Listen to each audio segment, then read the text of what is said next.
13-ാം സ്ഥലം. മിശിഹായുടെ മൃതദേഹം മാതാവിൻ്റെ മടിയിൽ കിടത്തുന്നു. ഈശോ മിശിഹായെ ഞങ്ങൾ അങ്ങേ കുമ്പിട്ട് ആരാധിക്കുന്നു. എന്തുകൊണ്ടെന്നാൽ വിശുദ്ധ കുരിശിനാൽ അങ്ങ് ലോകത്തെ രക്ഷിച്ചു. അന്ന് വെള്ളിയാഴ്ചയായിരുന്നു. പിറ്റേന്ന് ശാബതമാകും. അതുകൊണ്ട് ശരീരങ്ങൾ കുരിശിൽ കിടക്കാൻ പാടില്ല എന്ന് യൂതന്മാർ പറഞ്ഞു. എന്തെന്നാൽ ആ ശാബതം വലിയ ദിവസമായിരുന്നു.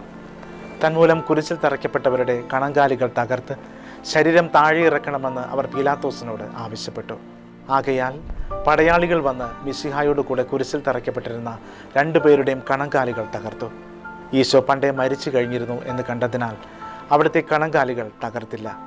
പടയാളികളിൽ ഒരാൾ കുന്തം കൊണ്ട് അവിടുത്തെ വിലാപ്പുറത്ത് കുത്തി. ഉടനെ അവിടെ നിന്ന് രക്തവും വെള്ളവും ഒഴുകി.